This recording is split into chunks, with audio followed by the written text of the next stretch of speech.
آج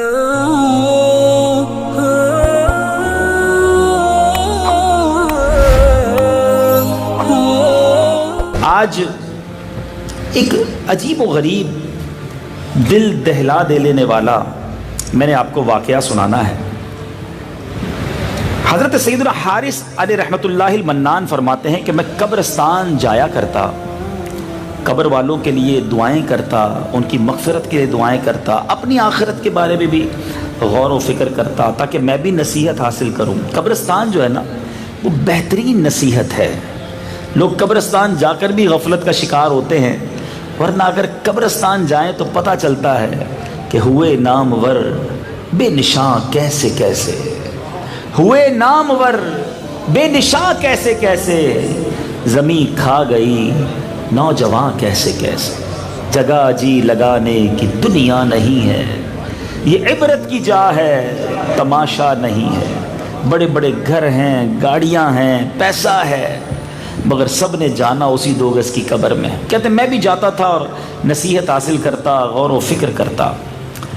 ایک بار میں قبر والوں سے خود ہی بات کرنے لگا کہ اے قبر والوں، دنیا سے تمہارے نام و نشان مٹ چکے ہیں لیکن تمہارے گناہ نہیں مٹے۔ تم نے بوسیدہ گھروں میں ڈیرے لگا لیے ہیں، بس تمہارے پاؤں ورم زدہ ہیں۔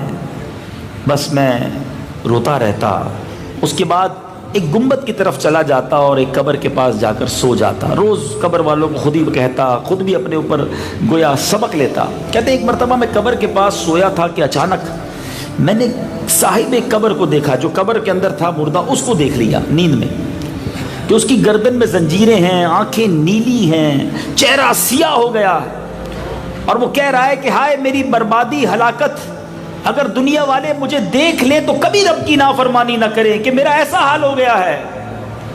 کوئی ہے جو میرے گھر والوں کو بتائے کہ میری حالت کیا ہے، میری فریاد سنے۔ سیدنا حارث فرماتے ہیں کہ جب میں بیدار ہوا تو بڑا ڈرا ہوا تھا، خوف زدہ تھا، عذاب قبر کو اپنی آنکھوں سے دیکھا تھا۔ کہتے ساری رات اسی گھر چلا گیا اور ساری رات یہی سوچتا رہا کہ کیسا عذاب تھا اس قبر والے پر۔ اب جناب کہتے ہیں میں دوسرے دن پھر وہاں گیا، کسی کو نہیں پایا، پھر سو گیا۔ اب جب آنکھ کھلی تو دوبارہ دیکھا کہ قبر والے کو اب چہرے کے بل گھسیٹا جا رہا ہے۔ وہ کہتا ہائے ہلاکت، دنیا میں میرے اعمال برے اور طویل عمر تھی، مجھ پر اللہ سخت ناراض ہے، اگر رب نے مجھ پر رحم نہ کیا، مجھے عذاب سے نہ بچایا تو میرے لیے ہلاکت و بربادی ہے۔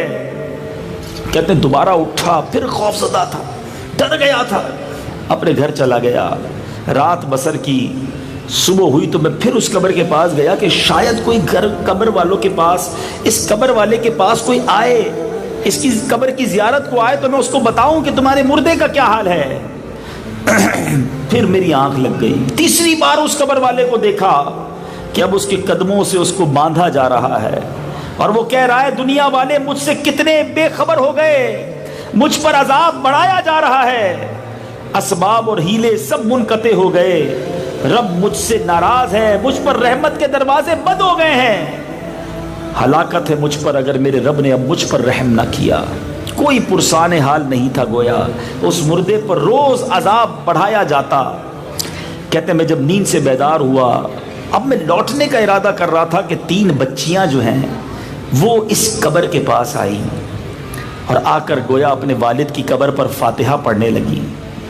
میں نے چھپ کر سنا کہ اب دیکھوں یہ بچیاں کیا کرتی ہیں، غور سے سننے لگا تو سب سے چھوٹی لڑکی آگے بڑھی اور کہتی ہے قبر کے پاس، السلام علیکہ، اے بابا جان آپ نے صبح کیسے کی، اپنی آرام گاہ میں آپ کیسے ہیں، آپ کی خبر گیری کرنا ہم سے منقطع ہو گیا، ہمیں بہت غم ہے، آپ سے ملنے کا بہت شوق ہے۔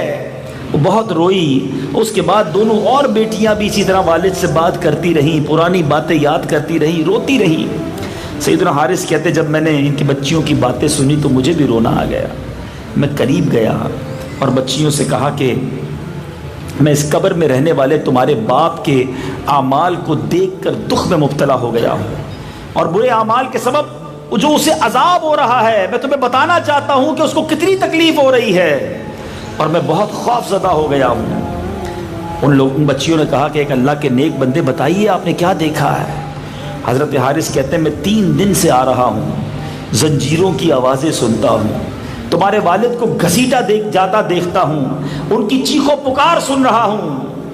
اللہ اللہ، جب یہ باتیں بچیوں نے سنی، زاروں کتار رونے لگی اور کہنے لگی کہ اب ہم اللہ کی بارگاہ میں گریہ وزاری کریں گے، خوب دعائیں کریں گی، ہم مزے کرتے رہے اور ہمارے والد کو قبر میں عذاب دیا جا رہا ہے۔ سیدنا حارث فرماتے ہیں کہ میں گھر لوٹا، رات گزاری، جب صبح ہوئی قبر کے پاس گیا، اس کے حالات پر غور کرنے لگا، پھر مجھے نیند آئی، اب دیکھا تو قبر والا حسین و جمیل چہرے میں ہے، اب دیکھا تو اس کا لباس جنتی لباس میں بدل چکا ہے، اس کے پیر پہ سونے کے جوتے ہیں، اس کے پاس غلام موجود ہیں۔ میں نے کہا کہ اے اللہ کے بندے تم کون ہو؟ تو وہ مردہ جو کہتا ہے کہ میں وہی ہوں جس کو 3 دن سے آپ عذاب میں گرفتار دیکھ رہے ہیں، میرے معاملات سن کر آپ غمگین ہو گئے، اللہ آپ کو جزائے خیر دے کہ آپ نے میری ساری باتیں بچیوں کو بتا دی، میری بیٹیوں کو بتا دی۔ اللہ اکبر۔ کہا پھر یہ سب ہوا کیسے؟ کہا میری بیٹیاں گھر گئیں، ساری رات آنسو بہائے، اللہ کی بارگاہ میں بہت گریہ وزاری کی، اپنے رخساروں کو زمین پر لگا دیا، اپنے مرحوم باپ کے لیے رو رو کر دعائیں کی۔ اللہ کریم، رب کریم نے میری بچیوں کی دعا کو سن لیا، ان کی اچھی دعاؤں، نیک تمناؤں، التجاؤں کو رب نے قبول کیا، اور مجھے آگ سے آزاد کر کے رب عز و جل نے مجھے نبی پاک کا جنت میں پڑوس عطا فرما دیا۔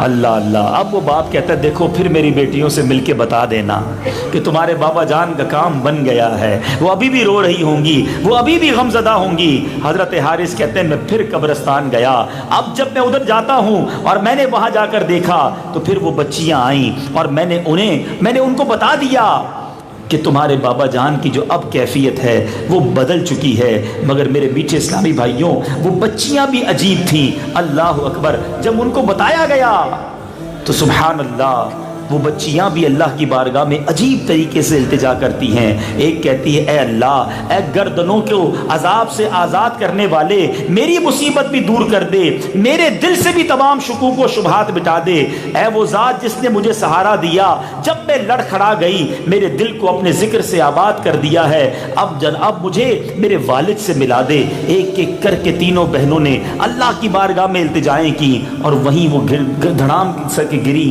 اور ان کی روح بھی دنیا سے چلی گئی، وہ بھی دنیا سے پرواز کر گئی اور وہ بھی دنیا سے چلی گئی۔ یہ مردہ جس شخص کا ہم نے واقعہ سنا گناہگار تھا، عذاب میں گرفتار ہو گیا، لیکن کمال یہ تھا کہ 3 نیک بچیاں پیچھے چھوڑی تھی۔ کیا ہم اپنی اولاد کی ایسی تربیت کر رہے ہیں کہ جو مرنے کے بعد اپنے والد کے لیے، ہمارے لیے دعائے مغفرت کریں، ایصال ثواب کریں؟ آج لوگ ملتے ہیں کہتے ہیں میرا بچہ جو ہے فرفر انگریزی بولتا ہے، ارے بڑے سافٹ ویئر آتے ہیں اس کو، موبائل دے دو ابھی آپ کو سارے ڈاؤن لوڈ کر کے بتا دے گا، اس کو جناب دنیا بھر کی ویب سائٹ سارے سافٹ ویئر پتا ہے، موبائل ہینگ ہو جائے میرا بیٹا ٹھیک کر دیتا ہے۔ مجھے بتاؤ ہمارے مرنے کے بعد ہمارا بچہ گوگل، فیس بک، یاہو، واٹس ایپ یہ کھول کر ایصال ثواب کرے گا، یا قرآن پڑھنا جانتا ہوگا تو ثواب کرے گا، ایصال ثواب کرے گا؟ سوچئے نا، قرآن سکھایا اپنے بچوں کو، دین سکھایا، ایسا تیار کر رہے ہو کہ مرنے کے بعد مغفرت کا ذریعہ بنے۔ یہ واقعہ مجھے اور آپ کو یہ درس دے رہا ہے